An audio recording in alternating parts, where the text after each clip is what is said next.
नमस्कार, मैं डॉक्टर पार्थ और आज हम फिर से एक बार जुड़ रहे हैं भक्ति आंदोलन को लेकर के। या वैसे तो अभी भक्ति आंदोलन का ये पहला पार्ट है। अभी हम मात्र इस वीडियो में ये देखेंगे कि जो भक्ति मूवमेंट भारत में शुरू हुआ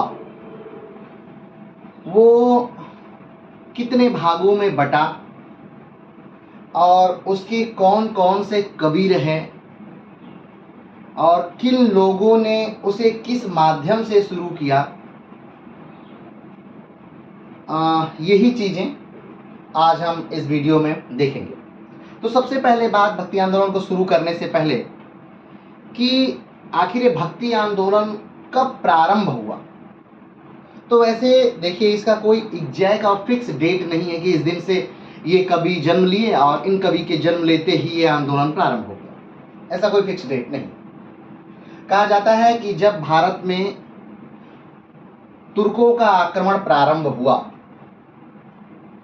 और इसको लेकर भी अनेक मत हैं, ये बात ध्यान रखिएगा।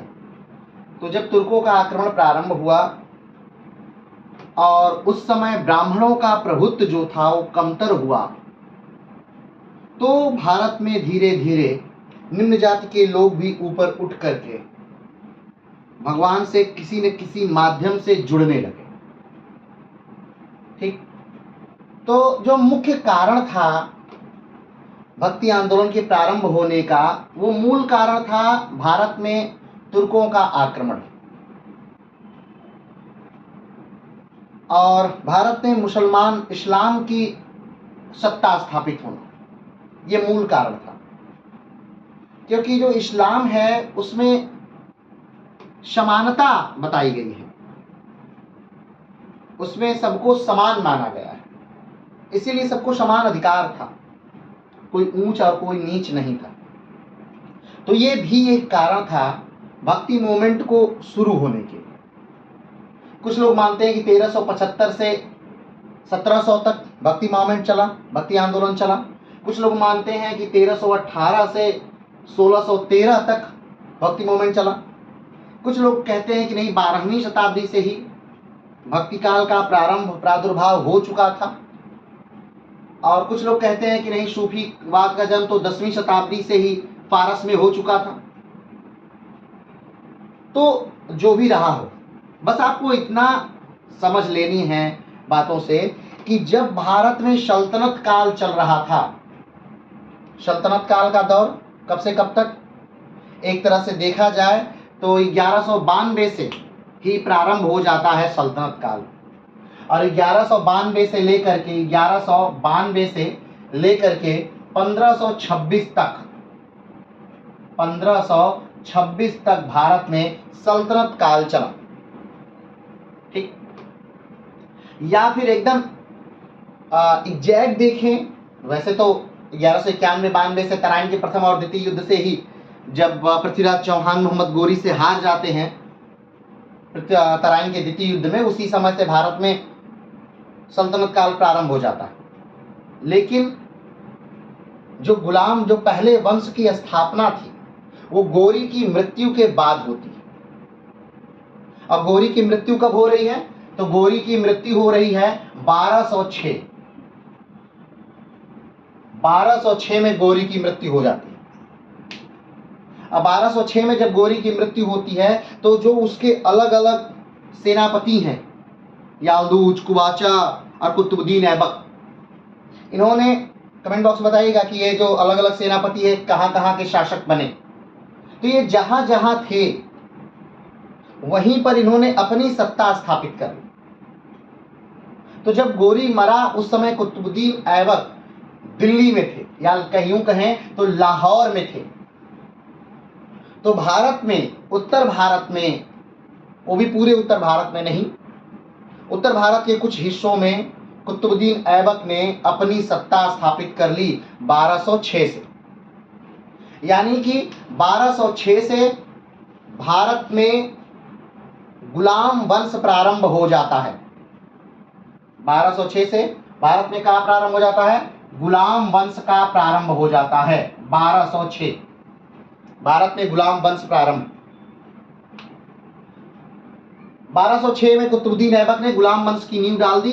गुलाम वंश क्या कहने का तात्पर्य सिर्फ इतना था कि इसके जो शासक थे, इसके इस वंश में जो राजा बने ये लोग, वो ज्यादातर राजा द्वारा कहीं न कहीं से खरीदे गए गुलाम थे। इसी वजह से इस वंश को गुलाम वंश कह दिया गया। ये सारी बातें आप पढ़ चुके हैं। 1206 में इसकी स्थापना होती है और 1210 में ही इसके संस्थापक यानी कुतुबुद्दीन ऐबक की चौगान खेलते समय घोड़े से गिर करके मृत्यु हो जाती है। लेकिन गुलाम वंश काफी लंबा चलता है, 1206 से लेकर के 1290 तक गुलाम वंश चलता है। अगर हम बात करें कि गुलाम वंश कब से कब तक चला, तो 1191 या 1192 से प्रारंभ होता है, यानी तराइन एक युद्ध से प्रारंभ होकर दूसरे युद्ध तक सल्तनत काल चलता है। कौन से युद्ध से प्रारंभ होता है सल्तनत काल? तो तराइन का युद्ध, तराइन के द्वितीय युद्ध से प्रारंभ होता है। तराइन के द्वितीय युद्ध से प्रारंभ होता है 1192 से तराइन के द्वितीय युद्ध से प्रारंभ होता है और कब तक चलता है? तो पानीपत का प्रथम युद्ध, 1526, यानी एक तराइन के द्वितीय युद्ध से प्रारंभ हो रहा है गुलाम वंश और पानीपत के प्रथम युद्ध तक चला सल्तनत काल, गुलाम वंश नहीं सल्तनत काल। तराइन के द्वितीय युद्ध से प्रारंभ हो रहा है क्या? सल्तनत काल। और पानीपत के प्रथम युद्ध तक चल रहा है सल्तनत काल, यानी 1192 से 1526 तक सल्तनत काल चलता है। पहले युद्ध को अगर हम देखें, यानी तराइन का द्वितीय युद्ध अगर हम देखें, तो तराइन के द्वितीय युद्ध में मोहम्मद गोरी पृथ्वीराज चौहान से लड़ते हैं। पृथ्वीराज चौहान जो हैं ये उत्तर भारत के काफी शक्तिशाली शासक हैं और इससे पहले भी तराइन का प्रथम युद्ध हो चुका है। पृथ्वीराज चौहान ने मोहम्मद गोरी को हरा करके छोड़ दिया है, जीवन दान दे दिया है, लेकिन गोरी फिर से भारत पर आक्रमण करना चाहता है, यहाँ से लूटना चाहता है और फिर एक साल बाद ही गोरी दूसरा आक्रमण कर देता है और दूसरे आक्रमण में मोहम्मद गोरी जो है वो तराइन के द्वितीय युद्ध में जीत जाता है। पृथ्वीराज चौहान को युद्ध के मैदान में ही मार दिया जाता है। वैसे पृथ्वीराज रासो में ये बात नहीं लिखी है कि युद्ध के दौरान मारा गया। पृथ्वीराज रासो में बात लिखी गई है कि मोहम्मद गोरी पृथ्वीराज चौहान को बंदी बनाकर लेकर जाता है और वहां पर पृथ्वीराज चौहान शब्दभेदी बाण द्वारा मोहम्मद गोरी को मार देते हैं। 4 बांस 24 गठ अंगुल अष्ट प्रमाण ताऊ पर सुल्तान है मच्चू को चौहान। अब इतिहास में जो भी रहा है, अलग अलग इतिहासकार अपनी अलग अलग थ्योरियां मानते हैं। इतिहास में जो भी रहा हो, हमें इतिहास को नहीं बदलना है, हमें बस इतिहास में लिखी हुई चीजों को आप तक पहुंचाना। तो तराइन के द्वितीय युद्ध में पृथ्वीराज चौहान हार जाते हैं, मोहम्मद गोरी जीत जाता है और भारत में तभी से सल्तनत काल प्रारंभ हो जाता है। ठीक, इस सल्तनत काल के दौरान कई वंश भारत में चलते हैं। जैसे पहला वंश जो चला मैंने बताया गुलाम वंश चला, दूसरा वंश जो चला वो खिलजी वंश चला, तीसरा वंश जो चला वो तुगलक वंश चला, चौथा वंश जो चला वो सैयद वंश चला, पांचवा वंश जो चला वो लोदी वंश चला। ठीक, ये 5 वंश राज्य करते हैं सल्तनत काल के दौरान, जिसमें से बाकी सारे तुर्क थे, लेकिन लोदी जो है ये अफगान है। ठीक है, तो अब लोदी कैसे समाप्त हुए? तो लोदी को समाप्त करने के लिए बाबर ने युद्ध किया। बाबर 1526 में भारत पर आक्रमण करता है। पानीपत का प्रथम युद्ध होता है। पानीपत के प्रथम युद्ध में लोदी की काफी विशाल सेना के सामने बाबर ने तुगलकमा युद्ध पद्धति से युद्ध किया और जिसमें बाबर जीत जाता है। और इब्राहिम लोदी की युद्ध में ही मृत्यु हो जाती। सल्तनत काल का एकमात्र राजा जो युद्ध के दौरान मारा गया वो इब्राहिम लोदी था। ठीक, बात समझ रहे हैं? तो देखिए, तराइन का जो द्वितीय युद्ध हुआ उसमें मोहम्मद गोरी के द्वारा पृथ्वीराज चौहान की मृत्यु हुई। यानी चौहान की मृत्यु से सल्तनत काल प्रारंभ होता है और लोदी की मृत्यु तक, इब्राहिम लोदी की मृत्यु तक सल्तनत काल चलता है। ठीक, इस दौरान कितने राजवंश राज करते हैं भारत पर? गुलाम, खिलजी, तुगलक, सैयद, लोदी, 5 राजवंश के अंतर्गत तब तक राज्य होता है। गुलाम वंश के संस्थापक आप जानते हैं कुतुबुद्दीन ऐबक थे। खिलजी वंश के संस्थापक आप जानते हैं जलालुद्दीन खिलजी थे। तुगलक वंश के संस्थापक गयासुद्दीन तुगलक थे। सैयद वंश के संस्थापक खिज्र खान थे और लोदी वंश के संस्थापक बहलोल लोदी थे। और बहलोल लोदी ही वो व्यक्ति हैं जो सल्तनत काल में सबसे लंबे समय तक शासन करने वाले व्यक्ति थे। क्लियर है? अब इस दौरान इनका साम्राज्य बढ़ता रहा, घटता रहा। खिलजी वंश के दौरान तो साम्राज्य दक्षिण भारत तक पहुंच गया। मलिक काफूर के नेतृत्व में पूरा दक्षिण भारत अलाउद्दीन खिलजी ने जीत लिया। लेकिन अलाउद्दीन खिलजी की मृत्यु के बाद उसे संभाल नहीं सके खिलजी वंश के लोग, इसलिए पूरी तरह से फिर से साम्राज्य घट गया। तो ये 1192 के बाद से और 1526 तक का जो समय है यही कहा जाता है क्या? तो सल्तनत काल।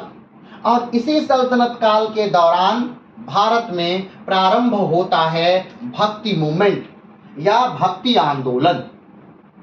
क्लियर है बात? समझ गए बात? चलिए अब आगे की तरफ बढ़ते हैं।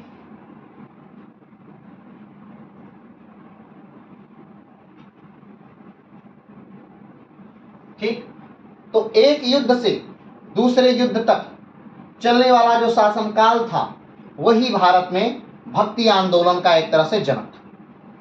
तो आइए भक्ति आंदोलन के स्वरूप को सबसे पहले देख लेते हैं। ये तो था कि कब था, भक्ति आंदोलन कब था, ताकि उस मोमेंट से आप उस समय के शासनकाल को आप जान सकें और जुड़ सकें। लेकिन अब बात आती है कि भक्ति आंदोलन का स्वरूप क्या था। तो भक्ति आंदोलन को मुख्यतः 2 भागों में बांटा गया। ठीक, पहला दक्षिण भारत में भक्ति आंदोलन। ऐसा नहीं है कि सिर्फ उत्तर भारत में ही भक्ति आंदोलन शुरू हुआ, और ऐसा भी नहीं है कि सिर्फ दक्षिण भारत में ही आंदोलन शुरू हुआ। उत्तर और दक्षिण भारत दोनों जगहों से कहीं न कहीं भक्ति आंदोलन का प्रारंभ हुआ। और जब भी आप देखेंगे इतिहास के पन्नों में तो जितने भी बेहतरीन कवि हुए हैं, चाहे वो नानक रहे हों, चाहे वो सूर रहे हों, चाहे वो रैदास रहे हों, चाहे वो मीरा रहे हों, चाहे वो दादू रहे हों, चाहे वो कबीर रहे हों, चाहे वो तुलसी रहे हों, ये सारे, चाहे वो मलिक मोहम्मद जायसी रहे हों, ये सारे बड़े नाम जो आपके सामने आ रहेंगे, ठीक, इन सारे के बारे में हमें पढ़ना है और इनसे भी ज्यादा के बारे में हमें पढ़ना है, विस्तार से पढ़ना है। तो भक्ति आंदोलन थोड़ा सा लंबा चलेगा, भक्ति आंदोलन क्लास थोड़ा सा लंबा होगा, लेकिन ध्यान से पढ़िएगा भक्ति आंदोलन, क्योंकि भक्ति आंदोलन मध्यकालीन भारत का एक बहुत ही इंपॉर्टेंट फेज है। क्लियर है? चलिए, तो भक्ति आंदोलन का स्वरूप, भक्ति आंदोलन को 2 भागों में बांटा गया है। एक दक्षिण भारत में भक्ति आंदोलन और दूसरा उत्तर भारत में भक्ति आंदोलन। ठीक, तो आज हम सिर्फ भक्ति आंदोलन के एक भाग पर ही विस्तार से नजर डालेंगे। ठीक, हम सबके बारे में तो सबके पढ़ेंगे, लेकिन एक ही फेज के बारे में आज पढ़ेंगे ताकि आप उसे विस्तार से उसके स्वरूप को समझ जाएं। उत्तर भारत में भक्ति आंदोलन यानी समझते ही हैं आप, भारत जो है विशाल भारत है, तो नर्मदा के ऊपर जो वाला भाग है उसे उत्तर भारत एक तरह से कहा जाता है, और नर्मदा के नीचे वाला जो भाग है उसे एक तरह से दक्षिण भारत कहा जाता है। तो नर्मदा से ऊपर वाले भाग को ही आज हम अध्ययन करेंगे, यानी उत्तर भारत में भक्ति आंदोलन कैसे चला, किन लोगों ने चलाया और उनके अपने क्या विचार थे। ठीक, भक्ति आंदोलन क्यों चला इस पे अभी हम बात नहीं कर रहे हैं, ध्यान रखिएगा। भक्ति आंदोलन क्यों चला अभी इस पे हम बात करेंगे आगे वाले वीडियो में। ठीक है, क्योंकि ये अभी पहला भाग है, अभी हो सकता है कई भाग आए भक्ति आंदोलन। चलिए, तो उत्तर भारत में भक्ति आंदोलन का स्वरूप दो भागों में बांटा गया भक्ति आंदोलन को। एक दक्षिण भारत में भक्ति आंदोलन और दूसरा उत्तर भारत में भक्ति आंदोलन। दक्षिण भारत में जो भक्ति आंदोलन था उसे दो भागों में बांट दिया गया, अभिजात वर्गीय प्रवृत्ति और लोकप्रिय प्रवृत्ति। अभिजात वर्गीय प्रवृत्ति को भी दो भागों में बांट दिया गया, नयनार एवं अलवार और आचार्य आंदोलन। और लोकप्रिय प्रवृत्ति को भी दो भागों में बांट दिया गया, महाराष्ट्र में धार्मिक आंदोलन और लिंगायत एवं वीर शैव संप्रदाय। तो आप कहेंगे इसकी व्याख्या नहीं, अभी इसकी व्याख्या हम नहीं करेंगे, इसकी व्याख्या बाद में करेंगे। आ जाइए उत्तर भारत में भक्ति आंदोलन। उत्तर भारत में भक्ति आंदोलन को दो भागों में बांटा गया, इसे हम समझाते हुए चलेंगे। एक सगुण शाखा, उत्तर भारत के भक्ति आंदोलन को दो भागों में बांटा गया, एक सगुण शाखा और दूसरा निर्गुण शाखा। अब सगुण शाखा क्या है और निर्गुण शाखा क्या है? सगुण शाखा का अर्थ है कि जब भगवान को हम उन्हें किसी रूप में देखते हैं कि नहीं ये मेरे भगवान हैं और इनका नयन इस प्रकार से, ये मेरे भगवान हैं और इनके बाल बहुत ही मुलायम हैं, ये मेरे भगवान हैं और ये एक ताज पहने हुए हैं, ये मेरे भगवान हैं और ये बैजंती की माला पहने हुए हैं, ये मेरे भगवान हैं, इनकी बांसुरी ऐसी है, ये मेरे भगवान हैं, इनके जब ये हंसते हैं तो बहुत ही मधुर लगता है, ये मेरे भगवान हैं, इनका धनुष बहुत बेहतरीन है, इनके बाण बहुत बेहतरीन हैं, इनके आचरण बहुत बेहतरीन हैं, इनके कर्म बहुत बेहतरीन हैं, इनसे ही मैं निकला हूं। मतलब कि जब भी भगवान के स्वरूप की बात होती है, किसी एक रूप रंग की बात होती है भगवान के, जब भगवान साकार हो,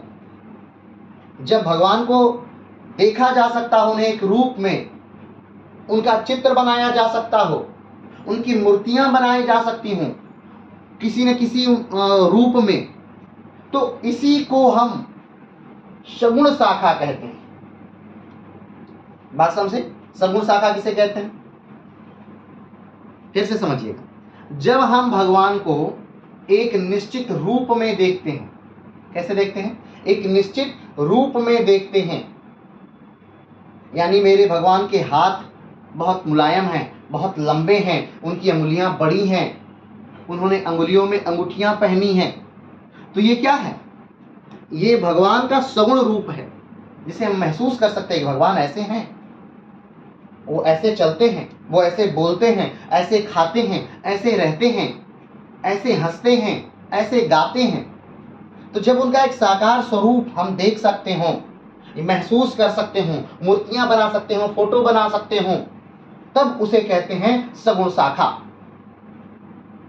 तो बहुत सारे भारत में ऐसे लोग हुए, ऐसे कवि हुए भक्ति काल के समय, जिन्होंने भगवान के किसी रूप में विश्वास किया, लेकिन सगुण शाखा को भी दो भागों में बांट दिया गया। नंबर एक राम भक्ति शाखा और नंबर दूसरा कृष्ण भक्ति शाखा। राम भक्ति शाखा मतलब, राम भक्ति शाखा का अर्थ है कि ऐसे कवि जो भगवान राम की आराधना करते हों, जो भगवान राम को पूजते हों, जो भगवान राम पर लिखते हों और जिनके आराध्य देव जो हैं वो राम हों, ऐसे लोगों को सगुण भक्ति शाखा के अंतर्गत राम भक्ति शाखा में रखा गया। ठीक, ऐसे लोग, अब आप कहेंगे इसका उदाहरण नहीं बता रहे, बताएंगे, क्योंकि अभी आज हमारा ये पॉइंट नहीं है, आज हमारा निर्गुण शाखा है, आज हम निर्गुण शाखा को समाप्त करेंगे, कल सगुण शाखा को लेकर के हम आएंगे। ठीक है, धीरे धीरे, तो घबराइए नहीं। कृष्ण भक्ति शाखा के अंतर्गत, तो कृष्ण भक्ति शाखा के अंतर्गत ऐसे लोग, ऐसे कवि जो कि कृष्ण को अपना आराध्य मानते हो, जो कृष्ण को किसी रूप में मानते हो, कोई कृष्ण को अपना प्रेमी मानता है, कोई कृष्ण को अपना भगवान मानता है, कोई कृष्ण को अपना सखा मानता है, कोई कृष्ण को अपना पिता मानता है। तो ऐसे कवि जो कृष्ण की पूजा करते हैं, वो सगुण भक्ति शाखा के अंतर्गत कृष्ण भक्ति शाखा का वो कवि है। ठीक, जो लोग राम को मानते हैं वो राम भक्ति शाखा सगुण के ही अंतर्गत राम की पूजा करते हैं, वो राम भक्ति शाखा के अंतर्गत है। और जो कृष्ण को मानते हैं वो कृष्ण भक्ति शाखा के अंतर्गत है। एक एक उदाहरण अगर आप लें तो राम भक्ति शाखा में तुलसीदास और कृष्ण भक्ति शाखा में मीराबाई। बात समझ रहे हैं? ठीक।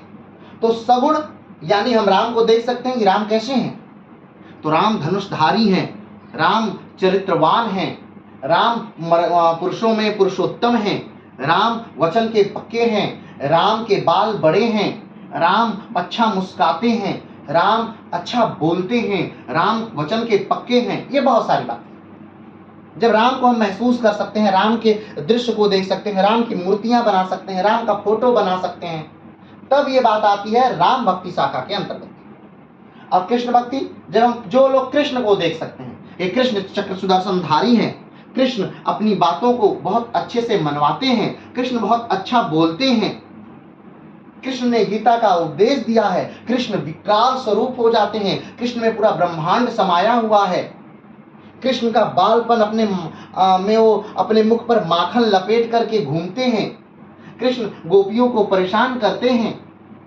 यानी उनके स्वरूप की जब व्याख्या हो जाए, उन्हें हम देख पाए, उनकी मूर्तियां बना पाए, उन पर चित्रकारिता कर पाए, फोटो बना पाए, तब वो कृष्ण है। वो सगुण शाखा के अंतर्गत वो कृष्ण की बात हो रही है। क्लियर है? तो भक्ति काल को दो भागों में बांटा गया, दक्षिण भारत में भक्ति आंदोलन, ठीक, और उत्तर भारत में भक्ति आंदोलन। उत्तर भारत में भक्ति आंदोलन को दो भागों में बांटा गया। ऐसे कवि जो सगुण हो, सगुण शाखा, यानी जो भगवान के किसी आकार में विश्वास करते हो, वो सगुण शाखा, और ऐसे कवि जो निर्गुण हो, जो भगवान के निराकार रूप में विश्वास करते हैं। क्लियर है? सगुण शाखा के अंतर्गत सगुण शाखा को दो भागों में बांटा गया, राम भक्ति शाखा, जो ऐसे कवि जो राम को मानते हो, और कृष्ण भक्ति शाखा यानी ऐसे कवि जो कृष्ण को मानते हैं। क्लियर है? यहां तक चलिए अब बात करते हैं निर्गुण शाखा। निर्गुण किसे कहते हैं, निर्गुण शाखा किसे कहते हैं?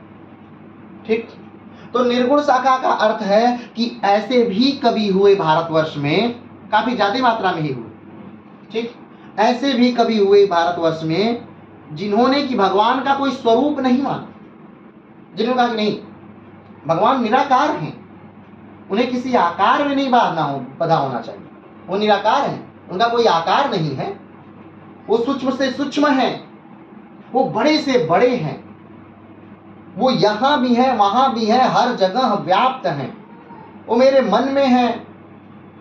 तो ऐसे लोगों को जिन्होंने भगवान को का कोई आकार नहीं दिया, ठीक है, जिन्होंने भगवान को कोई आकार नहीं दिया, कि उन्होंने ये नहीं बताया कि नहीं मेरे प्रभु जो हैं उनकी आंखें बड़ी छोटी छोटी है, नहीं, उन्होंने ये नहीं बताया कि वो जब मुस्काते हैं तो उनके होठ ऊपर की तरफ उठते हैं, नहीं, यानी उन्होंने जब कवियों ने अपने भगवान को, अपने परमात्मा को किसी रूप में व्यक्त नहीं किया, किसी रंग में व्यक्त नहीं किया, तब ऐसे कवियों को निर्गुण शाखा के अंतर्गत रखा गया। ठीक है, जब कवियों ने अपने भगवान को कोई आकार दिया, आकार माना कि मेरे भगवान इस आकार के हैं, वो चक्र सुदर्शन लेते हैं, मेरे भगवान इस आकार के हैं, वो धनुष बाण लेते हैं, मेरे भगवान इस आकार के हैं, वो गदा लेते हैं, चक्र लेते हैं, धनुष लेते हैं, बाण लेते हैं, तब जब आकार दिया, रूप दिया, रंग दिया, मूर्तियां बनाई, तब वो क्या हो गया? सगुण शाखा। लेकिन जब अपने भगवान को कोई आकार नहीं दिया, कोई रूप नहीं दिया, कोई रंग नहीं दिया, उन्हें माना कि वो हर जगह है, घट-घट व्याप्त है, निराकार हैं, उनका कोई निराकार यानी कि बिना किसी आकार का, उनका कोई आकार नहीं है, उसी को निराकार कहा गया, तब ऐसी शाखा को निर्गुण शाखा कहा गया। ठीक, ऐसा शाखा क्या कहा गया? निर्गुण शाखा। यानी उत्तर भारत में भक्ति आंदोलन को दो भागों में बांटा गया, सगुण शाखा, निर्गुण शाखा। सगुण शाखा को दो भागों में बांटा गया, राम भक्ति शाखा, कृष्ण भक्ति शाखा। निर्गुण शाखा को भी दो भागों में बांटा गया, ज्ञान मार्गी शाखा, प्रेम मार्गी शाखा। ठीक, अब बात आती है कि निर्गुण शाखा को कितने भागों में बांटा गया? तो निर्गुण शाखा को दो भागों में बांट दिया गया। कौन कौन सा? एक ज्ञान मार्गी और दूसरा प्रेम मार्गी। अब ज्ञान मार्गी क्या है और प्रेम मार्गी क्या है? ज्ञान मार्गी के अंतर्गत कहा जाता है ऐसे कवि जो जिनका ये मानना है कि प्रभु को कैसे प्राप्त किया जा सकता है, ठीक, प्रभु को कैसे प्राप्त किया जा सकता है? तो वो बताते हैं कि प्रभु को ज्ञान के द्वारा प्राप्त किया जा सकता है। आपको प्रभु को प्राप्त करने के लिए ज्ञानवान होना होगा, ज्ञान अर्जित करना होगा, आपको बुद्धिमान होना होगा, साधु संत इनकी संगति करनी होगी, उनके विचारों को लेना होगा, तब आपको प्रभु मिल जाएंगे। ये निर्गुण की बात है। निर्गुण में भी दो भागों में बट गए, एक ज्ञान मार्गी, एक प्रेम मार्गी। और दूसरे में प्रेम मार्गी में क्या कहते हैं कि नहीं, प्रेम मार्गी में उन्होंने कहा कि नहीं, भगवान को प्राप्त करने के लिए आपको ज्ञान की आवश्यकता नहीं है, आपको सिर्फ और सिर्फ भगवान से अथाह प्रेम करना है। अथाह प्रेम करिए, उनके में रम जाइए, दिन रात उन्हीं के बारे में सोचिए, उन्हीं का गुणगान करिए, सिर्फ भगवान से प्रेम करिए, वो आपको प्राप्त हो जाएंगे। ठीक, निर्गुण शाखा को दो भागों में बांटा गया। कौन कौन सा? ज्ञान मार्गी शाखा, जिसके पुरोधाओं ने, जिसके कवियों ने बताया कि प्रभु कैसे प्राप्त हो सकते हैं, तो ज्ञान द्वारा प्राप्त हो सकते हैं। आपको अच्छे लोगों का साथ देना होगा, अच्छे लोगों के साथ रहिए, उनसे ज्ञान की बातें करिए, ज्ञान की बातें सीखिए, अपना ज्ञान बढ़ाइए, तो भगवान आपको प्राप्त होंगे। और दूसरा प्रेम मार्गी शाखा में कि नहीं, आपको कुछ करने की जरूरत नहीं है, आप सिर्फ भगवान में लीन हो जाइए, भगवान का ध्यान करिए, सोइए भगवान, जागिए भगवान, घूमिए भगवान, कुछ भी आप कर रहे हो, आपके दिमाग में सिर्फ भगवान ही भगवान हो, तो वो क्या है? प्रेम मार्गी शाखा। सिर्फ आप भगवान से प्रेम कर रहे हैं, आपको भगवान मिल जाएंगे। ठीक, तो ज्ञान मार्गी शाखा के बारे में हम थोड़ा विस्तार से बात करेंगे। तो ज्ञान मार्गी शाखा का प्रतिनिधि किसने किया? ज्ञान मार्गी शाखा को किसने प्रारंभ किया? तो ज्ञान मार्गी शाखा को प्रारंभ किया कबीर दास ने। किसने प्रारंभ किया? कबीर दास ने ज्ञान मार्गी शाखा को प्रारंभ किया। और प्रेम मार्गी शाखा को किसने प्रारंभ किया? प्रेम मार्गी शाखा को प्रारंभ किया मलिक मोहम्मद जायसी। आपको याद होगा मलिक मोहम्मद जायसी, जो शेर शाह सूरी के दरबार में रहते थे, जिन्होंने पद्मावत की रचना की थी, और इसी ग्रंथ से पद्मावत पद्मिनी की उत्पत्ति होती मानी जाती है। तो शेर शाह के दरबार वाले मलिक मोहम्मद जायसी, जो पद्मावत के रचयिता थे, वो प्रेम मार्गी शाखा के क्या हैं? प्रतिनिधि हैं।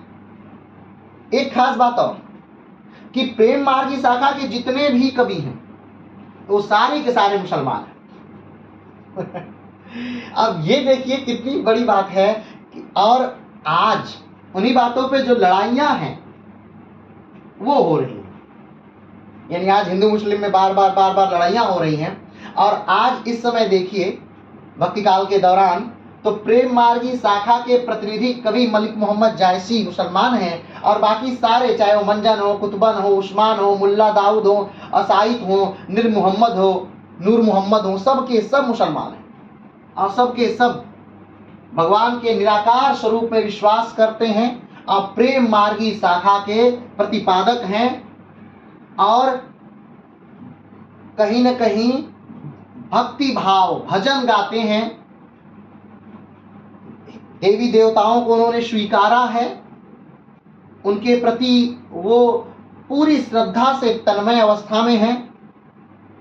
ठीक, चलिए तो पहले ज्ञान मार्गी को देख लेते हैं, फिर से थोड़ा सा एक बार समझिएगा।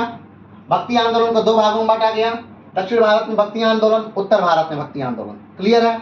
उत्तर भारत में भक्ति आंदोलन को दो भागों में बांटा गया, सगुण शाखा, निर्गुण शाखा। क्लियर है? सगुण शाखा को दो भागों में बांटा गया, राम भक्ति शाखा, कृष्ण भक्ति शाखा। ठीक है? निर्गुण शाखा को भी दो भागों में बांटा गया, ज्ञान मार्गी शाखा, प्रेम मार्गी शाखा। क्लियर है? ज्ञान मार्गी शाखा के अंतर्गत ज्ञान मार्ग को किसने शुरू किया है? तो कबीर ने ज्ञान मार्ग को शुरू किया है। प्रतिनिधि कवि हैं, और कौन कौन है? तो कबीर स्वयं, नानक हैं, नानक को आप जानते हैं, गुरु नानक देव जिनसे ही लोगों ने कहा कि सिख धर्म का प्रादुर्भाव हुआ, लेकिन उन्होंने कोई धर्म नहीं चलाया था, इन्होंने मात्र एक पंथ चलाया था। आज जो धर्म में किसी तरह से विभाजित होता जा रहा है वो अलग विषय, छोड़िए। तो कबीर, नानक, रैदास, दादू दयाल, सुंदरदास, मलूकदास, पीपा, सदना, धन्ना। कहा जाता है कि कबीरदास जो हैं, ये रामानंद के शिष्य थे। लेकिन रामानंद जो हैं वो सगुण भक्ति के हैं। ठीक, किस भक्ति के हैं? सगुण भक्ति के अंतर्गत आते हैं रामानंद। और वो सगुण साकार यानी कि साकार रूप को मानते हैं, वो राम को मानते हैं। तो कुछ लोगों का मानना है कि नहीं, कबीरदास रामानंद के शिष्य नहीं थे। अब जो भी रहा हो इतिहास में, ठीक, कहा जाता है कि कबीर रामानंद के शिष्य थे, रैदास रामानंद के शिष्य थे, पीपा रामानंद के शिष्य हैं, धन्ना रामानंद के शिष्य हैं, रामानंद के लोग शिष्य थे। लेकिन कुछ इतिहासकारों का मानना है, यानी कुछ इतिहासकारों का मानना है कि नहीं, इनकी और उनकी दोनों की भाषा अलग है पूरी तरह से। कबीर सदुक्कड़ी में लिखते हैं, यानी कबीर तो लिखते ही नहीं है, कबीर स्वयं लिखते हैं कि मशिका अगर छुयो नहीं कलम गही नहीं यार। कलम के कबीर के बारे में एक संक्षिप्त की अगर बात करें तो संवत 1455 में रामानंद से पावरदान, जन्म दिया विधवा ब्राह्मणी ने, उपजा संत कबीर महान। लोक लाजवस त्याग मात ने, पड़ा लहर तारा के पास, पाकर नीरू नीमा ने, ले जाकर पाला सहित हुलास। रामानंद का बना शिष्य वह, अनपढ़ किंतु सुविज्ञ महान, साधु संत संगति देसाटन से पाया था बहुविध ज्ञान। आगे चलकर यही महात्मा करके संत काव्य निर्माण, थे पाए निर्गुण भक्तों में ऊंचा गौरवपूर्ण स्थान। तो कबीरदास का कहा जाता है कि कबीरदास का जन्म जो हुआ है यही बनारस वाराणसी, उत्तर प्रदेश का वाराणसी स्थान था, और वहीं लहरतारा के पास कबीरदास का जन्म हुआ। इनकी जो माँ थी एक विधवा ब्राह्मणी थी, अब उनको बच्चा हो गया तो लोक लाजवश उन्होंने उस बच्चे को लहरतारा नामक एक तालाब के किनारे रखकर रात में वो चली गई। सुबह नीरू नीमा नामक जुलाहे आए, उन्होंने देखा उस बच्चे को, उन्होंने ही उस बच्चे को पाला पोषा। क्योंकि कबीर की शिक्षा दीक्षा नहीं हुई थी, लेकिन इन्हें साधु लोगों के, सन्यासियों के संगत में रहना बहुत पसंद था, इन्हें बुद्धिमान लोगों की संगत में बहुत पसंद था। तो उन्हीं के साथ रहकर इन्होंने जो सीखा, जो गाया, उसी को बीजक नामक ग्रंथ में संग्रहित किया गया। ये बीजक कबीरदास की रचना है। और कबीरदास उस समय काशी का बड़ा महत्व था, तो कबीरदास ने लिखा है कि काशी मगर एक समान हुए कबीरा रमते राम। और कबीरदास ने स्वयं कहा है कि मश कागज छुयो नहीं कलम गही नहीं हाथ, यानी कि मैंने कभी कागज और कलम को छुआ नहीं है। और उस स्वयं लिखते हैं कबीरदास जी की बूढ़ा वंश कबीर का उपजा पुत्र कमाल। इनका एक पुत्र था जिसका नाम कमाल था, और इनकी एक पुत्री थी जिसका नाम कमाली था। मृत्यु के समय जो कबीरदास हैं वो चले जाते हैं काशी छोड़कर मगहर, क्योंकि भ्रांति थी या है भी अभी भी कि काशी में मरने पर मोक्ष मिलता है और मगहर में मरने पर नरक की प्राप्ति होती है। ठीक है, तो कबीरदास जी जो है वो ज्ञान मार्ग की शाखा के प्रवर्तक हैं। अभी हम लाइन से सबके बारे में विशेष तौर पर बातें करेंगे। ठीक है, अभी हम बात नहीं कर रहे हैं। नानक की रचना जपूजी है, गुरु नानक देव की रचना क्या है? जपूजी है। ये गुरु नानक देव बाबर के समय में ही थे, ध्यान दीजिएगा। और उसके बाद रैदास हैं, दादू दयाल हैं, सुंदरदास हैं। सुंदरदास की रचना है ज्ञान समुद्र और सुंदर विलास। उसके बाद मलूकदास हैं, पीपा हैं, सदना है, धन्ना है। ठीक, प्रेम मार्ग की शाखा में मलिक मोहम्मद जायसी, जिन्होंने जो पद्मावत के रचनाकार हैं। और जब हिमायू देश से भाग जाता है, यानी उसे भगा दिया जाता है किसके द्वारा? तो शेरशाह सूरी द्वारा, और सूर वंश की भारत में स्थापना होती है।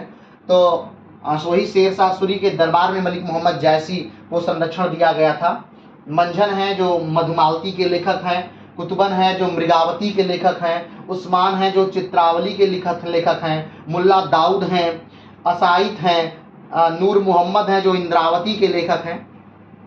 तो ये प्रकार है, ये ज्ञान मार्ग और ये प्रेम मार्ग। आइए ज्ञान मार्ग को थोड़ा सा और विस्तार से हम जानते हैं, इसकी इसमें क्या खासियत थी ज्ञान मार्ग में, उसे भी थोड़ा विस्तार से हम जानने का प्रयास करते हैं। ज्ञान मार्ग की शाखा के प्रवर्तक कबीरदास माने जाते हैं। हमने पहले ही बताया कि ज्ञान मार्ग को प्रारंभ करने वाले या प्रवर्तक जो हैं वो कौन है? तो कबीरदास हैं। कौन है? कबीरदास हैं। यह धारा एक और धर्म के सहज, सरल और आडंबरहीन रूप को प्रस्तुत करती है। यानी जो ज्ञान मार्ग है वो आडंबरहीन, यानी वो कहते हैं नहीं, इसमें कोई यज्ञ नहीं है, कोई संस्कार नहीं है। जैसे कि एक समय ऐसा था जब ब्राह्मण धर्म में बहुत सारे कहीं न कहीं चीजें आकर के मिश्रित हो गई थी। और उन चीजों से व्यक्ति जी नहीं पा रहे थे। 16 संस्कार जीवन में इस प्रकार हावी हो गए थे, आश्रम व्यवस्था हावी हो गई थी, यज्ञ और कथाएं इस प्रकार से हावी हो गई थी, तो लोगों को जीने नहीं दिया जा रहा था, लोग अच्छे से जी नहीं पा रहे थे, तो लोग भाग रहे थे, धर्म को छोड़कर लोग भाग रहे थे।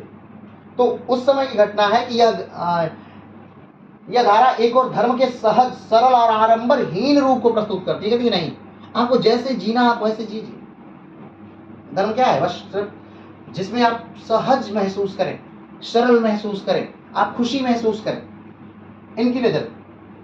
तो उस प्रकार से आप अपने हिसाब से जीजिए, वही धर्म है। आडंबर नहीं, ढोंग नहीं, पाखंड नहीं। तो दूसरी ओर हिंदू मुस्लिम एकता का प्रचार करती है। पहली बात तो ये शाखा कौन सी? ज्ञान मार्गी कहती है कि ये आडंबर रहित होना चाहिए। धर्म क्या होना चाहिए? आडंबर रहित होना चाहिए, पाखंड रहित होना चाहिए, ढोंग रहित होना चाहिए। इसमें आपको दिखाने की जरूरत नहीं कि आप भगवान है, नहीं, आप कोई भगवान नहीं है, आपको दिखाने की जरूरत नहीं आप भगवान। आपको कोई यज्ञ करने की जरूरत नहीं है, कोई संस्कार करने की जरूरत नहीं है। ऐसा नहीं कि आप यज्ञ करेंगे तो आप स्वर्ग में जाएंगे, आप यज्ञ नहीं करेंगे तो आप नरक में जाएंगे। भगवान के सब पुत्र हैं और भगवान सबको एक सहज और सरल निगाह से देखते हैं, और जो जैसा करेगा वो ऐसा पाएगा। ज्ञान मार्गी शाखा के अंतर्गत कहा जा रहा है। ठीक है, तो आडंबर की जरूरत नहीं है, ढोंग की जरूरत नहीं है, पाखंड की जरूरत नहीं है, बहुत ज्यादा आपको माला पहनने की जरूरत नहीं है, बहुत ज्यादा आपको कंठी पहनने की जरूरत नहीं है, आपको तिलक त्रिपुंडी लगाने की जरूरत नहीं है, आपको रामनामी दुपट्टा ओढ़ने की जरूरत नहीं है। सिर्फ आपको सरल और सहज रूप में रहने की जरूरत है, लोगों का हित करने की जरूरत है, एकता बनाने की जरूरत है। ये कहा गया कब? ज्ञान मार्गी शाखा। निर्गुण शाखा का ज्ञान मार्गी जो स्वरूप है उसमें कहा गया। अगर धर्म में पहले आडंबरों, पाखंडों, मिथ्या प्रदर्शनों, तीर्थ व्रत, तिलक, समुद्र स्नान, जात पात, मूर्ति पूजा आदि का घोर विरोध किया गया।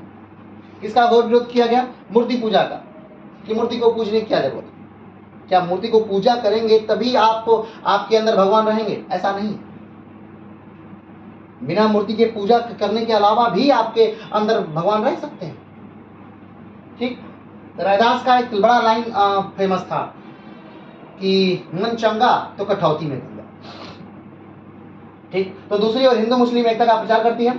धर्म में पहले आडंबरों, पाखंडों, मिथ्या प्रदर्शनों, तीर्थ, बहुत ज्यादा घूम रहे हैं, तीर्थ व्रत कर रहे हैं कि मेरा पाप ऐसे ही कट जाएगा। कोई जरूरत नहीं आपको तीर्थ व्रत करने की, बस हिंसा ना करिए, आपको सारे तीर्थ आपके पास मिल जाएंगे।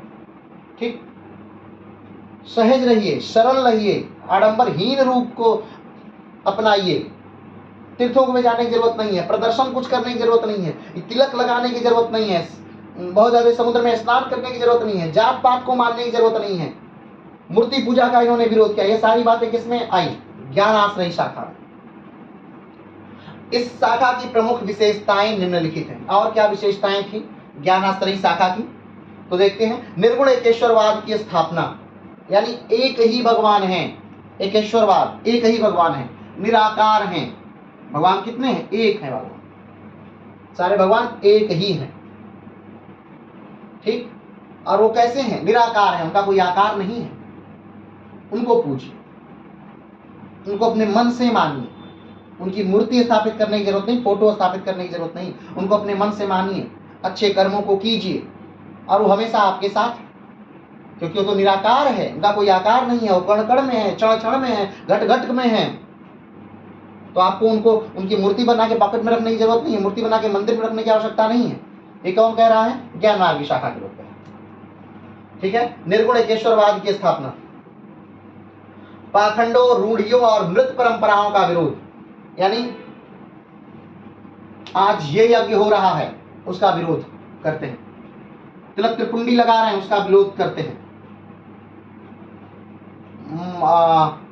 जो मस्जिदें हैं उस पर चढ़ के भोंपा से बजा रहे हैं, भगवान को जोर जोर से चिल्ला करके बुला रहे हैं, वो विरोध, टोपी लगा रहे हैं उसका विरोध।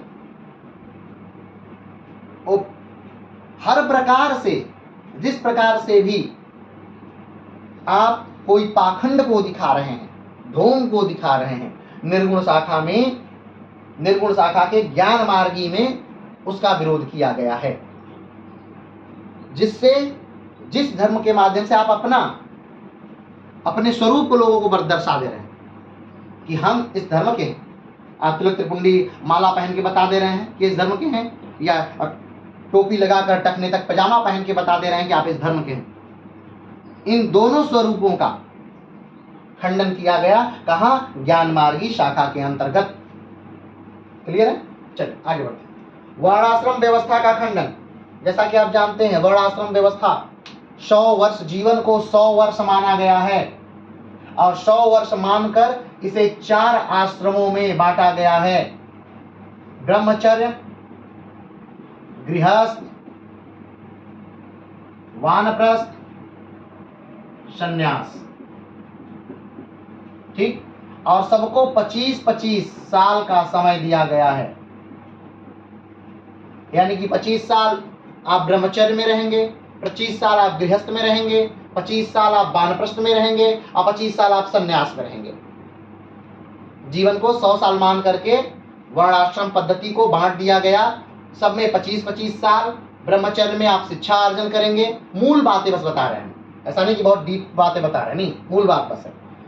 ब्रह्मचर्य में आप शिक्षा अर्जित करेंगे, गृहस्थ में आप अपने जैसे वंश को पैदा करेंगे, विवाह करेंगे, वानप्रस्थ में आप गृहस्थी को छोड़ देंगे और अपनी धर्मपत्नी के साथ एक आश्रम बनाएंगे, वहां रहेंगे और बच्चों को पढ़ाएंगे, शिक्षा देंगे।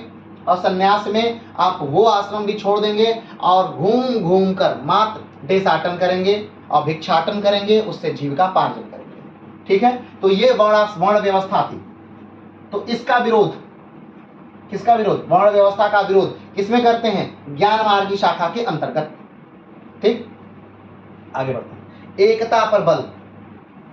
हिंदू मुस्लिम एकता पर या जात पात को हटाकर सारी जातियों की एकता पर, ऊंच नीच के भेद को खत्म करके उनकी एकता पर, चांडाल और राजा के भेद को खत्म करके उनकी एकता पर, डोम और ब्राह्मण के भेद को खत्म करके उनकी एकता पर, चमार और वैश्य के भेद को खत्म करके उनकी एकता पर, हर एकता पर विशेष तौर पर बल दिया गया। किस मार्ग में? तो ज्ञानाश्रयी मार्ग में, यानी निर्गुण शाखा के ज्ञानाश्रयी मार्ग में इन सारे क्षेत्रों पर विशेष बल दिया गया। ठीक, एकता पर बल दिया गया। चाहे वो हिंदू मुस्लिम की एकता हो, ऊंच नीच का एकता हो, क्षत्रिय वैश्य का एकता हो, ब्राह्मण शूद्र की एकता हो, इन सब पे बल दिया गया। यानी कि कहा गया कि कोई ऊंच नहीं है, कोई नीच नहीं है, कोई निम्न नहीं है, कोई बहुत ब्राह्मण नहीं है, ऐसा नहीं है, कुछ नहीं। सब एक हैं, सब एक ही भगवान की संतानें हैं। हो सकता है धन का अंतर हो, बाकी कोई अंतर नहीं है। ठीक, आगे बढ़ते हैं। साधना का सरल मार्ग ज्ञान प्राप्ति। उन्होंने कहा कि साधना का मात्र एक ही मार्ग है, सरल मार्ग है, ज्ञान प्राप्ति। और ज्ञान हर जगह है, बस उसे आपको ले लेना है। अच्छे लोगों की संगत में जाइए, ज्ञान है, ले लीजिए। जहां आप बुरी चीजों को छोड़ देंगे, बुरी चीजों को देखेंगे ही नहीं, वहां ज्ञान है, उसे ले लीजिए। हर स्थान पर ज्ञान क्या है विराजमान है। लेकिन ये आपके नजरिए पर डिपेंड करता है कि आप किस चीज को ले रहे हैं वहां से। आप वहां से ज्ञान ले रहे हैं या वहां से अज्ञान ले रहे हैं। आप जब जा रहे हैं कहीं तो आप कई चीजों को देख रहे हैं, तो हो सकता है आप वहां से अज्ञान लें या हो सकता है आप वहां से ज्ञान लें। तो उन्होंने कहा कि बहुत आसान और सरल तरीका है ईश्वर को प्राप्त करने का, और वो क्या है? ज्ञान। आप बस ज्ञान प्राप्त करिए, ईश्वर आपसे स्वतः ही मिल जाएंगे। ठीक, जन भाषा में लोक कल्याण का संदेश।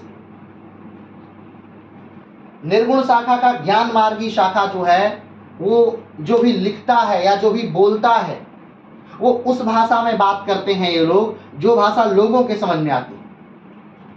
इस समय तक संस्कृत विद्वानों की भाषा मानी जाती थी, तो बहुत सारे विद्वान संस्कृत में लिखते थे, संस्कृत में बोलते थे, तो वो बातें एक आम जनमानस नहीं समझ पाता था। उसी प्रकार से कि जैसे आज आप अंग्रेजी में बात करें हर जगह जा करके, तो एक आम जनमानस वो भाषा नहीं समझ पाए। और अगर अंग्रेजी एक आम जनमानस नहीं समझ पा रहा है, तो इसका मतलब ये नहीं कि वो दीनहीन निरीह प्राणी है और आप बहुत महान विद्वान, क्योंकि भाषा का अंतर है। ये भी तो हो सकता है कि आप चाइनीज ना समझते हो, आप जर्मन ना समझते हो, तुर्की ना समझते हो, स्पेनिश ना समझते हो, तो इसका मतलब कि आप दीनहीन निरीह प्राणी हो गए? नहीं, ऐसा नहीं। कोई भाषा किसी की विद्वता का मूल्यांकन नहीं है। भाषा क्या है? भाषा सिर्फ और सिर्फ आदान प्रदान, क्या आदान प्रदान? विचारों का आदान प्रदान का माध्यम है मात्र। तो भाषा से किसी के ज्ञान का मूल्यांकन करना ये सर्वथा अनुचित है। ठीक, क्योंकि दक्षिण का आदमी तमिल जानता है, आप जानते, तेलुगु जानता है, द्रविड़ियन जानता, कन्नड़ जानता है, मलयालम जानता है, नहीं, आप नहीं जानते। तो उसी प्रकार उत्तर का नेपाली जानता है, कोंकणी जानता है, ओडिसी जानता है, गुजराती जानता है हमारा। तो एक आदमी सारी भाषाओं को नहीं जान सकता, लेकिन जिस स्थान में वो व्यक्ति रह रहा है, अपने आसपास के लोगों को वो अपनी भाषा में बात करके बता सकता है, तो उस भाषा से वहां के रहने वाले लोग ज्यादा से ज्यादा लोग उस भाषा से जुड़ेंगे। ठीक, तो ज्ञान मार्गी शाखा के अंतर्गत ये लोग, ये कवि उस भाषा में बात करते थे जिस भाषा के वो लोग हैं और जिस भाषा को ज्यादा से ज्यादा लोग समझ सकते हैं। तो ज्यादातर जो भाषा थी वो सदुक्कड़ी थी। सदुक्कड़ी भाषा का क्या मतलब है?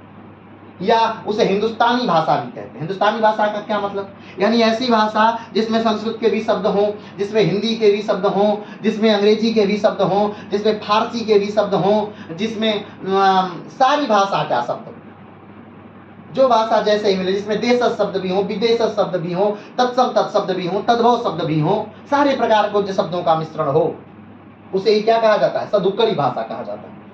कबीर स्वयं जिस भाषा का प्रयोग करते थे वो सदुक्कड़ी भाषा थी, और ये भाषा सबको बड़ी आसानी से समझ में आती है।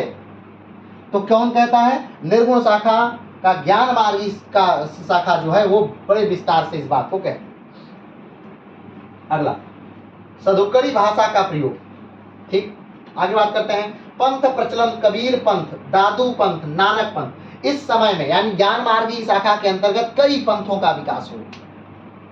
उनके अपने विचार थे, ऐसा नहीं कि पूरी तरह से अलग, नहीं, कुछ बातों में हो सकता है दूसरों से अलग थे, इसलिए उन्होंने कहा कि ऐसे जीवन यापन करें। तो आज भी आपको लोग मिलते होंगे, कबीर पंथी लोग मिलते होंगे आपको। तो कबीर का पंथ निकला अलग, वो धर्म नहीं था, सब पंथ था, ध्यान दीजिए। ठीक, ऐसे ही दादू का पंथ निकला, ऐसे ही नानक का पंथ निकला। तो जो सिख हैं वो क्या है? वो नानक का पंथ था, वो धर्म नहीं था, पंथ था। उन्होंने कहा कि नहीं, जीवन को ऐसे नहीं, ऐसे जीना है। तो उन्होंने जो बताई वो हिंदू धर्म से रिलेटेड चीजों को जोड़कर ही बताया, और बस कुछ अपने हिसाब से उन चीजों को माना। ठीक, तो ज्ञान मार्गी शाखा के अंतर्गत उन्होंने क्या किया? पंथ प्रचलन, कबीर पंथ, दादू पंथ, नानक पंथ इत्यादि। आगे बढ़ते हैं। काव्य के कला पक्ष का अभाव और भाव पक्ष की प्रधानता। काव्य में क्या थी? कला पक्ष का। अब कला पक्ष क्या है, भाव पक्ष क्या है, जब हम कबीर को पढ़ेंगे, उनकी रचनाओं को पढ़ेंगे, तब विस्तार से हम उसे बता पाएंगे। ठीक है, ऐसे हम बताएंगे तो समझ में भी नहीं आएगा। ठीक, आगे बढ़ते हैं। प्रबंध काव्य की अपेक्षा मुक्तक काव्य की ज्यादा रचना, ये भी हम बाद में बताएंगे। प्रबंध काव्य की अपेक्षा मुक्तक काव्य की ज्यादा रचनाएं की गई। ठीक है, इन दोनों प्रश्नों को आप कमेंट बॉक्स में पूछ लीजिएगा, ताकि अगले वीडियो में उसे इंक्लूड कर सके, उसे बता सके। आप बात समझ गए? तो ये पूरा समाप्त हुआ ज्ञान आश्रयी शाखा। ज्ञान आश्रयी शाखा मूलतः क्या है, निचोड़ क्या है ज्ञान आश्रयी शाखा का? यानी ढोंग नहीं, आडंबर नहीं, मिथ्याचार नहीं, किसी एक रूप की पूजा नहीं। ठीक, जिससे भी बात करनी है, अपनी बातें पहुंचानी है, उस भाषा का प्रयोग, सदुक्कड़ी भाषा का प्रयोग, पंथों का प्रचलन। ठीक, ये सारी चीजें जहां आई वही क्या हुई? ज्ञान मार्गी शाखा हुई। और ज्ञान मार्गी शाखा के प्रमुख प्रतिनिधि कवि जो थे वो कबीर थे, नानक, रैदास, दादू, सुंदरदास, मूलकदास, पीपा, सदना, धन्ना, ये ज्ञान मार्गी शाखा के कवि। आगे बात करते हैं निर्गुण शाखा, प्रेम मार्गी शाखा। प्रेम मार्गी शाखा यानी कि ऐसे कवि, ऐसे लोग जो ये कहते हैं कि नहीं, भगवान को प्राप्त कर, भगवान तो निराकार है ही, सब ये मानते। देखिए, ध्यान दीजिएगा, ज्ञान मार्गी और प्रेम मार्गी दोनों ही मानते हैं कि भगवान क्या निराकार हैं, उनका कोई आकार नहीं, उनका कोई रूप नहीं, उनका कोई रंग नहीं है। उन्हें किसी रंग का मत बनाए कि नहीं भगवान तो काले थे, भगवान तो गोरे थे, नहीं भगवान की आंखें ब्राउन थी, ऐसा नहीं बनाइए। भगवान निराकार हैं, उनकी आंखें ब्राउन भी हैं, उनकी आंखें काली भी हैं, उनकी आंखें वो गोरे भी हैं, वो काले भी हैं, वो हर तरह के हैं, हर रंग के हैं, किसी रंग में वो विभाजित नहीं है, भगवान है वो। ठीक है, तो प्रेम मार्गी शाखा के अंतर्गत सब लोग मानते हैं भगवान निराकार है, दोनों मानते हैं, चाहे ज्ञान मार्गी हो चाहे प्रेम मार्गी, दोनों मानते हैं भगवान क्या निराकार है। ठीक, अब निराकार भगवान में भी एक बात है कि कैसे प्राप्त करना है उनको, तो ज्ञान मार्गी शाखा के लोग कहते हैं कि ज्ञान के द्वारा आप ज्ञान का अर्जन कीजिए और भगवान को पा जाएंगे। और प्रेम मार्गी शाखा के लोग कहते हैं नहीं, ज्ञान के द्वारा भगवान को नहीं पाया जा सकता, सिर्फ प्रेम, क्योंकि ज्ञान तो अथाह है, आप सारा ज्ञान कभी ले नहीं सकते। और भगवान के पास स्वयं जब ज्ञान के सागर हैं, वो जब चाहें आपको ज्ञान दे दें, तो ज्ञान लेके उनके पास क्या के जाना, ज्ञानी के पास ज्ञान लेके जाने की क्या जरूरत है। ज्ञानी के पास आप अज्ञानी बनकर जाइए और स्वतः से ही आपको सारा ज्ञान, उनके एक क्षण के आशीर्वाद से सारा ज्ञान, विश्व का समस्त ज्ञान आपके दिमाग में आ जाएगा, आपको बुद्धि मिल जाएगी। तो आपको क्या लेकर जाना है, भगवान को कैसे प्राप्त करना है, भगवान को आपको प्राप्त करना है प्रेम के द्वारा। भगवान को कैसे प्राप्त करेंगे, प्रेम के द्वारा, आपकी अच्छी सद्बुद्धि के द्वारा, उनमें लगन के द्वारा, उनसे लगन के द्वारा, हर बात में उन्हें याद करने से, उनसे प्रेम करने से, उनके अलावा कुछ नहीं सोचने से अथाह प्रेम करिए आप अपने भगवान को और आप उनको पा जाएंगे। क्लियर है। तो प्रेम मार्गी शाखा के कौन कौन से कवि हैं, तो जो प्रारंभिक कवि है, जिन्होंने प्रतिनिधि कवि जिन्होंने प्रेम मार्ग को प्रारंभ किया, वो है मलिक मोहम्मद जैसी, मंझन, कुतुबन, उस्मान, मुल्ला दाऊद, असाई और नीर मोहम्मद। ठीक है, अब बात आती है कि अब आइए देख लेते हैं कि प्रेमाश्रयी शाखा किसे कहते हैं, इसके विचारों को विस्तार से, प्रेमाश्रयी शाखा को विस्तार से देखते हैं। तो प्रेमाश्रयी शाखा के अधिकांश कवियों का संबंध सूफी संप्रदाय से था, यानी ये सूफी थे। अब ये सूफी क्या है, इससे अगले वीडियो में हम बताएंगे, पूरा सूफी पे एक क्लास होगा। ठीक है, लेकिन कमेंट बॉक्स में इसे पूछ भी लीजिएगा ताकि हमें याद रहेगा। ठीक, तो सूफी वो सारे के सारे क्या हैं, सूफी हैं। आप चलिए बाद में इस बात का डिस्कस करेंगे। प्रेमाश्रयी शाखा के अधिकांश कवियों का संबंध किससे है, सूफी संप्रदाय से है, यानी वो इस्लाम को फॉलो करने वाले हैं। इस संप्रदाय का आरंभ 10वीं शताब्दी में फारस में हुआ था। माना जाता है कि प्रेमाश्रयी शाखा का विकास कहाँ हुआ है, फारस में हुआ है। फारस यानी ईरान, कहाँ, ईरान वाला भाग पूरा फारस कहा जाता है, फारस की खाड़ी, वहां फारसी चलती थी। ठीक है, आगे बढ़ते हैं। इसके आचार विचार हिंदू धर्म से बहुत कुछ मिलते थे। इसके आचार विचार क्या है प्रेमाश्रयी शाखा के, अब देखिए सारे जो कवि हो क्या है, इस्लाम को, फेथ को फॉलो करने वाले हैं। ठीक है, वो सूफी हैं, लेकिन उनके आचार विचार किससे मिलते हैं, हिंदू से मिलते हैं। बहुत ज्यादा हिंदू धर्म से क्या हो रहा है, ब्राह्मण धर्म से बहुत ज्यादा मिल रहे हैं, मिलते जुलते हैं। इन्होंने हिंदू और मुसलमान के बीच मेल जोल बढ़ाने का प्रयास किया। इनका सबसे ज्यादा जो मूल उद्देश्य था वो एकता थी, कि ये जो दो धर्म हैं, इस्लाम और हिंदुत्व, यानी ब्राह्मण और इस्लाम, ये क्या हो जाए, एक में मिल जाए, विलीन हो जाए। क्योंकि अब देखिए कहीं ना कहीं इस्लाम जो है वो क्या किसको मानता है, वो भी एक ईश्वरवाद में विश्वास करता है, एक भगवान में। और यहाँ पर आप देख रहे हैं निर्गुण शाखा किस में विश्वास कर रही है, एक भगवान में। इस्लाम भी मानता है कि भगवान का कोई आकार नहीं है, और ये निर्गुण शाखा भी मान रही है क्या, कि भगवान का कोई अपना आकार नहीं है। ठीक, तो यहाँ मान रहे हैं कि प्रेम द्वारा बस उन्हें प्राप्त किया जा सकता है। इस्लाम भी कहता है कि हाँ, भगवान को सिर्फ प्रेम द्वारा ही प्राप्त किया जा सकता है। तो बहुत कुछ समानताएं हैं यहाँ पर, निर्गुण शाखा के बहुत कुछ समानताएं हैं। चलिए आगे बढ़ते हैं। किया जाता है, इस धारा के कवियों की रचनाओं में प्रेम का अत्यंत धार्मिक रूप मिलता है। प्रेम का क्या मिलता है, धार्मिक रूप मिलता है, प्रेम, अथाह प्रेम मिलता है इनकी रचनाओं में। प्रेम मार्गी शाखा के लोगों में अथाह प्रेम मिलता है। आगे बात करते हैं, इस धारा की प्रमुख विशेषताएं निम्नलिखित हैं। प्रेम मार्गी शाखा की कौन कौन सी बातें हैं, आइए उन बातों को देख लेते हैं। इस धारा के सभी कवि मुसलमान हैं। पहला, सभी कवि क्या है, मुसलमान हैं। दूसरा, इस धारा के कवि ब्रह्म और जीव में पति पत्नी का संबंध मानते हैं। ब्रह्म और जीव क्या, यानी कि जो भगवान हैं और जो हम जीव हैं, इनमें कैसा संबंध है, पति पत्नी का संबंध। ब्रह्म और जीव में कैसा संबंध है, पति पत्नी का संबंध है। यानी कि जो हमारे पालनहार हैं, हमारे भगवान और हम, यानी कि एक जीव जो पृथ्वी पर है उसका और उसको जन्म देने वाले उस भगवान में क्या संबंध है, पति पत्नी का संबंध है। ये मानते हैं प्रेम मार्गी शाखा के प्रवर्तक लोग। ठीक है, इस धारा के सूफी कवि निर्गुण ईश्वर के प्रचार के लिए हिंदू कथाओं को चुनते हैं।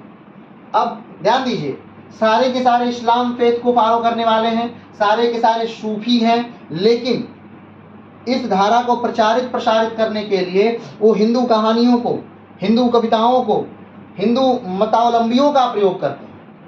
ठीक है, इस धारा के सूफी कवि निर्गुण ईश्वर के प्रचार के लिए हिंदू कथाओं को चुनते हैं। जो कथाएं हैं, चाहे वो रामायण हो, चाहे वो महाभारत हो, चाहे वो गीता हो, चाहे वेद हो, उपनिषद हो, पुराण हो, उनसे जो कथाएं, उनमें जो कथाएं हैं, उन कथाओं को चुन के उस पर लेखनी लिख करके उसका प्रचार, उसके द्वारा इस शाखा का को क्या कर रहे हैं, प्रचारित कर रहे हैं, प्रसारित कर रहे हैं। अब देखिए, ये अपने आप में कितनी बड़ी बात है, और यह सिर्फ संभव है सिर्फ हिंदुस्तान में। ये सारी बातें सिर्फ एक ही मुल्क में संभव है, वो हिंदुस्तान में संभव है, और कहीं संभव नहीं हो सकती।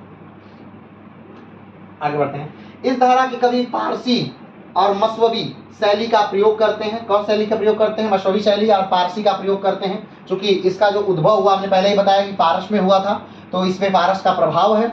आगे बढ़ते हैं। सभी कवियों ने अवधी भाषा का प्रयोग किया।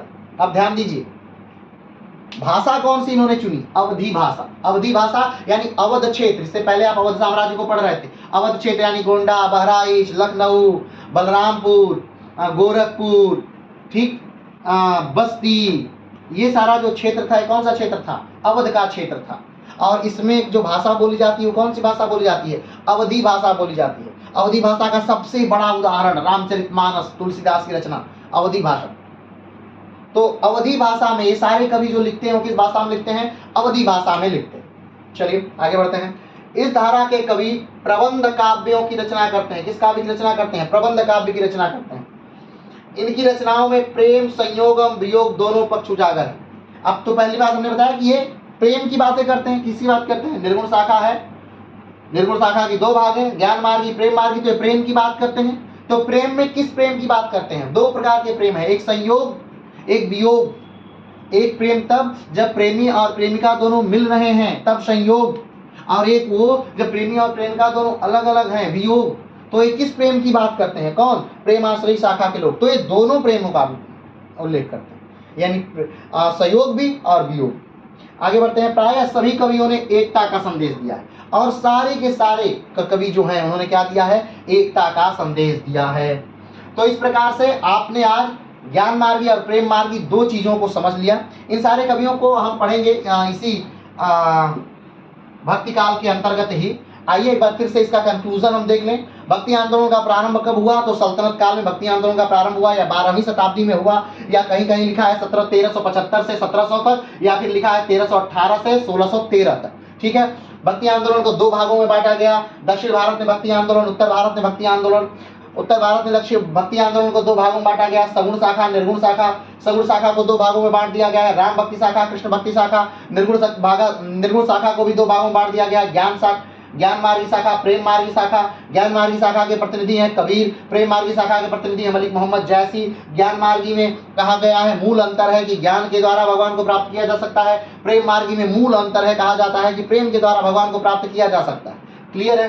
तो ये आज का पूरा भक्ति आंदोलन का पहला पार्ट है। इसके बाद हम सेकेंड पार्ट लेके आएंगे, सगुण भक्ति शाखा। आज हमने पढ़ा निर्गुण शाखा, कल हम पढ़ेंगे सगुण शाखा। चलिए आज से लेते हैं, फिर मिलते हैं एक नए वीडियो के साथ। नमस्कार, धन्यवाद, जय।